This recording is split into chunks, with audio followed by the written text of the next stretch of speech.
Thank you, and welcome to the special Joint Publication Committee meeting on Monday the 6th of June 2025. My name is Tom McCann. I'm newly appointed chair to this committee. We'll be following the same procedures as we did at the meeting that's just finished and concluded. It will be live streamed on YouTube for members of the public who are able to follow the proceedings.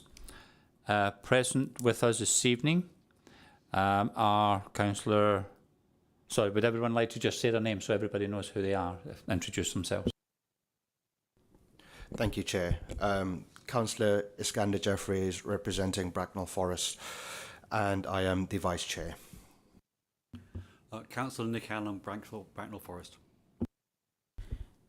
Councillor Sharice Welch for Bracknell Forest. And we have our guest for this evening. Councillor Lee Timlin from Wokingham. Thank you very much. And do we have members of our committee? I think Jeremy's here, but I can't see who else is here. Sorry. And yes. Okay.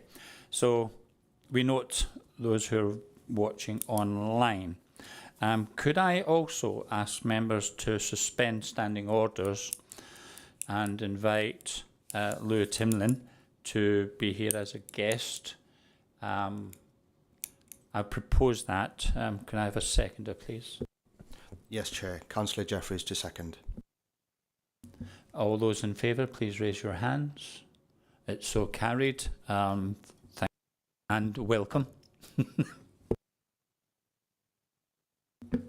Moving on to item 1. Apologies.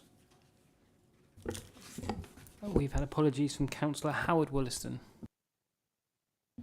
Thank you. Item 2 is declarations of interest. Do we have any declarations of interest in this particular item? None received, Chair. Thank you. Moving on to item 3. At this point, I would like to introduce Lou, to invite Lou to actually speak if she wishes to, but you may not be able to vote at any point this evening, but again, welcome.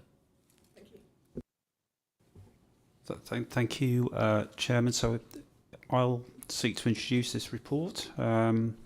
So the background is, as you're aware, that the current agreements, so there are 2 agreements at the moment. There is one original agreement between West Berkshire and Bracknell Forest that originally had Wokingham as were party to that until 31st of March 2022. And then there was another agreement which came into effect on the 1st of April 2022, which was an agreement basically with the partnership with Wokingham Borough Council and sets out a number of services that are shared with that authority. As a result of the fact that both of those agreements expire in January 2027, a decision was taken, and in line with the 2017 agreement, in fact, basically to carry out a review of the service to see whether the arrangements were working well, whether there was any changes needed, and actually to have a look at basically the options for a way forward. During the course of that review, basically the government released its white paper on devolution and local government reorganisation. So as we were well underway with the review, the feeling was that it was best to carry on basically and get the report from the review team, which was brought to this committee at its last meeting. So the report gives a bit of an update basically onto the where we've got to. So in relation to the governance arrangements, we've had a number of conversations basically across the 3 authorities, and the proposals arising from those conversations are set out in this report. Moira has talked about how we engage with other members of the authorities basically and create a wider understanding of the work of the service, and as I say, we've talked about that on the previous item. And we have also attended both scrutiny at Bracknell Forest and at Wokingham, which focused on the outcome of the peer review. And I'm very pleased to say that it was really good to have that opportunity to talk to the scrutiny commissions about those outcomes and the work that we do. One of the other ones was around KPIs, and the first paper of the evening covered that at the last meeting. And then there is some more work that I think we need to do around value for money, and I did a piece for the last meeting, actually, at Scrutiny at Wokingham, about this very point. So it's not just about spend. I think our spend has identified our staffing, for example, per head of population, per 100,000 population in, for example, the shared trading standard service is pretty similar across Berkshire, higher than one but lower than another, and about the same, exactly the same, in fact, as the another authority in Berkshire.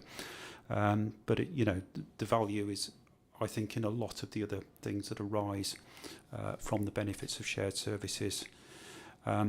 We were going to have a session with staff in terms of the outcome. Unfortunately, that had to be delayed because a colleague that was going to facilitate that session actually was from Oxfordshire, and obviously they've had other things, tragically other things to deal with. So I think that's been reset up now, and that will go ahead.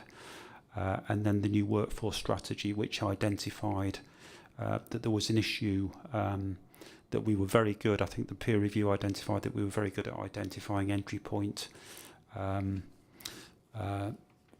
developing staff within the service, but actually a bit more work needed to be done around succession planning, around management of the service as well going forward. And then just really moving on to the proposals. As previously advised, that the peer review was instigated to inform the councils on the options for the future. It did, I acknowledge, it did raise a couple of things. One of them was obviously the fact that Wokingham were no longer part of the joint committee, and that was a decision taken by a previous administration. But they are part of the governance arrangements with the joint management board. So one of the recommendations there was that Wokingham rejoin the committee with full voting rights and oversight of the committee, and also being that we're in the middle of the process of well, not in the middle of the process, but we're at the start of the process around local government reorganisation and devolution. There is obviously a significant amount of uncertainty there, and members will be aware that there was a proposal put forward by West Berkshire in relation to the reorganisation of local authority functions in Oxfordshire. So what we've proposed in this report basically is what we believe to be the most pragmatic way forward, which is to enter into a new agreement between the three authorities. The new agreement would see Wokingham rejoin the committee and take their place with 3 members on that committee, and also that there is no real need basically to wait till 2027, that we should basically move to get those agreements in place as soon as possible. And which will also provide some certainty for staff within the service. What I would say is if the alternative approach is taken, which obviously the obvious alternative would be not renewing agreements or not having a new agreement, then disaggregation is something that we would need to get on with now. It takes a very, very long time to do. We know from previous experience that even disaggregating those services that returned to in-house services at Wokingham in 2022 took a long time to do. So just to clarify where we are, so what the committee is being asked to do tonight is to recommend something back to the councils. It is not making a decision per se. It is down to each individual council whether it accepts that recommendation or not. But it's part of the role of the committee basically to consider these things. So the proposals that are in the recommendations are around recommendations back to the councils. Thank you. Do we have any other inputs from officers before we go to members here? No? Okay, thank you. Yeah, Councillor Allen. Just a couple of questions. So on the item 2-2, it says that the partners enter in agreement until 31st of March 2029. Is that sort of is the time period because it would take, you know, the devolution stuff's going to take a while to sort itself out, and we need to put an end time on that just in case, or otherwise would it be an indeterminate time if it was, you know, if it was going to be final? Would it just be put in place in perpetuity? Yeah, so I think it was a sort of practical position. So obviously the reorganisation for existing unitary authorities isn't planned to be looked at until almost the final round of reorganisation. So, for example, you know, which is most of the authorities within Berkshire. Obviously, there has been a proposal being put forward by West Berkshire that involves Vale and South. Now, if that was to come off, if that was to be accepted by government in due course, then that authority may potentially start that bit earlier. So, which is why, but we felt 2029 gave us a reasonable end date to some extent. Actually, Councillor Allen, it doesn't really matter. You could make the agreement 100 years as long as there was the appropriate clauses for, I suppose, basically to leave the partnership, and obviously with the relevant issues around costs and everything else that are associated with that to ensure that all of those points are covered off. But we just felt that given where we were, that 2029 was 31st of March 2029 was a pragmatic date.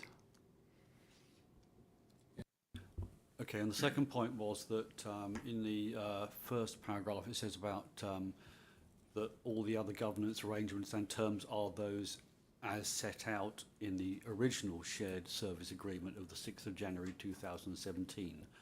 I'm assuming, did that service agreement include the terms of reference?